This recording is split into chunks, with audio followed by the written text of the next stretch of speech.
So, Far-mA-id, different key, E minor, different chord line, different chords. So, checking out, but the all you've done is change the key. So actually, the movement is the same. The harmonic movement's the same. It's just been shifted down to another key in E minor. Shifted down a fifth, or was it down a fourth, whatever.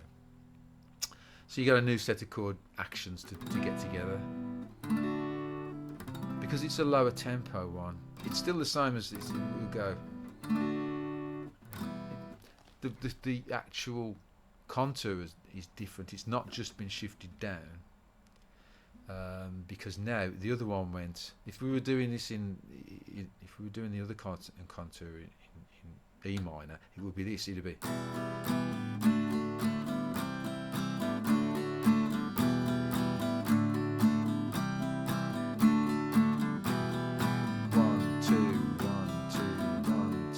Even slower. 1, 2, 1, 2, 1, 2, 1, 2. And what he does is he basically stop. He sort of leaves a big long gap.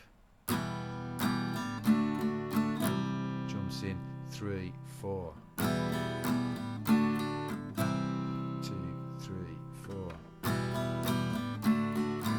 I like leaving that gap there because quite good for the singer, leaving space. You can, as you get to know the song better, you can put fills and stuff in it. Put fills in. The way I scoped it out on the notes was he went up, he went.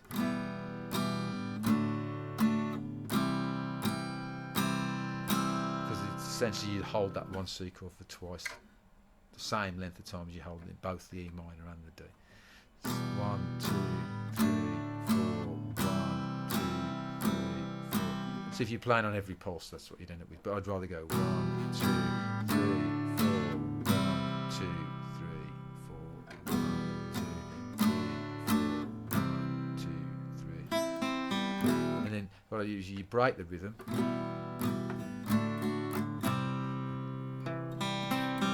And put a little bit of an arpeggio, broken arpeggio in to lead to take the to pick the rhythm back up again as you move back to the E minor. Break.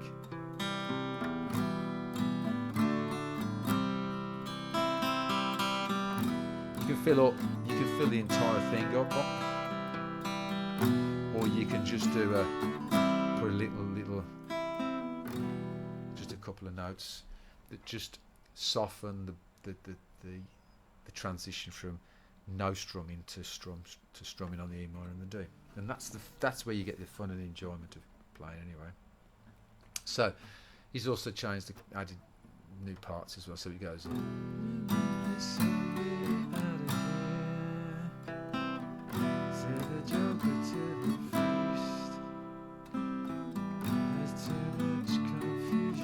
So I've been breaking it as this is.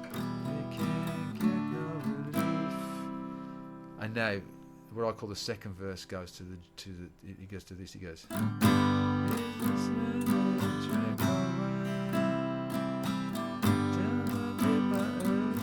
Tune changes a little bit. So it's 3 times on that corner. Extra D.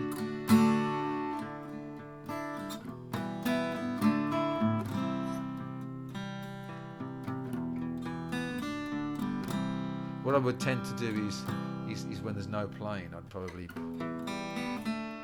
because there's a line.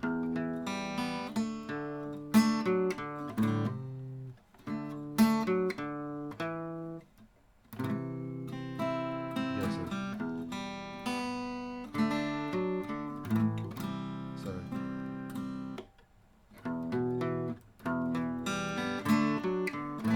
I'll keep playing the wrong chord now.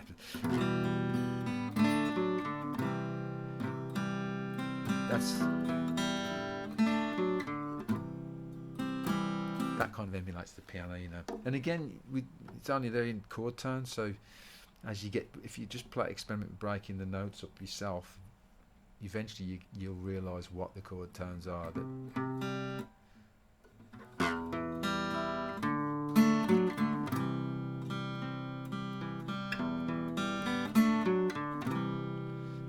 don't have to be taught it. It's just it'll just come out of you experimenting. I will say, I think, is the other chord line. So the second, you got verse 1 in the E minor D C. Then you've got second verse, as I call it. Is this man come drink my wine? Come and dig my earth. Do you notice this? So G G C C 3 times. This is the third one. None of them along the line. And what happens then is to get back to the other chord line, the E minor C D. The C,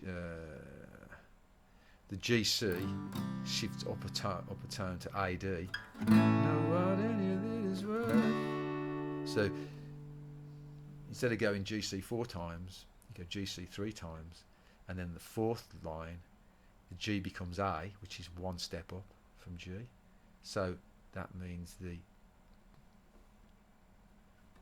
C becomes D, because D is one step up. So G C, A D, and then back to.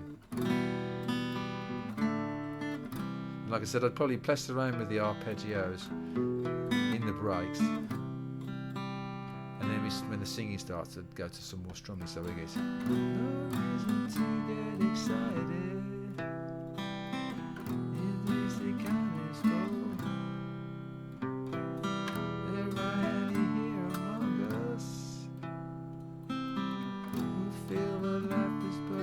So after 4 of them, I go to the chord line G C.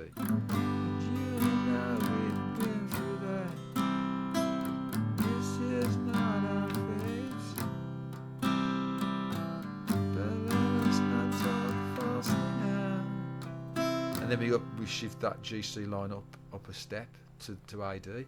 Now it's getting late. Then the breaks.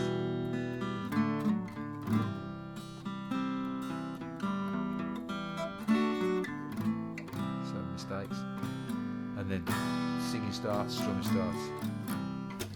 Vary the strumming slightly, so you can't. But every time I've overlaid an extra bit of scheme for me. And this is what you'll end up doing, But you can see how, again, you move from small components, individual chords to chord lines. Chord lines, how many chord lines in each part? You need to know that. What's the next part coming up? How many chord lines? Does it vary? So this is, instead of your mind pushing your fingers around and trying to recall chord fingerings and all that stuff, you've got to hammer through all that stuff and hammer away at it until these actions become solid, and then your brain's got plenty to do for navigating when it comes to navigating the song, which is where you should be focusing your attention. So hopefully that makes some sense. With this video, God knows how long it is. It shouldn't be too long. And the notes, there's plenty of information there, so if you want to play it, you will be able to work it out for yourself. And that's a Merry Christmas to you all.